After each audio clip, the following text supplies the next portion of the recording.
এই নিন গরম চা, সকালে চা না খেলে বাজার জমে না। ঠিকই বলেছেন ভাই, আজকে মাছও বেশ টাটকা।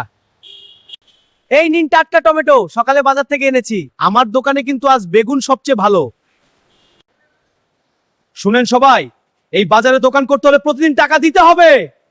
কেন ভাই? আমরা তো সৎভাবে ব্যবসা করি। বেশি কথা না, নিয়ম মেনে টাকা দেন। ভাই আজ বিক্রি কম, একটু ছাড় দেন। না, নিয়ম সবার জন্য এক। যেদিন বেশি বেচো সেদিন কি আমাকে বেশি টাকা দাও? সবার জন্য একই নিয়ম। এভাবে তো চলতে পারে না। আমরা সবাই আলাদা আলাদা ভয় পাচ্ছি, কিন্তু যদি সবাই একসাথে দাঁড়াই। ঠিক কথা, ঐক্য থাকলে কেউ আমাদের ভয় দেখাতে পারবে না। না, আজ আমরা টাকা দেব না। আমরা সৎভাবে ভয় দেখি আর টাকা নেওয়া যাবে না। এত বছর পর আমি বাজারে এসেছি, তোরা কি এতদিন টাকা দাও না? উপরে কথা বলে তোদের ঠিক করছি। এত বছর পর আমি বাজারে এসেছি, তোরা কি এতদিন টাকা দাও না? উপরে কথা বলে তোদের ঠিক করছি।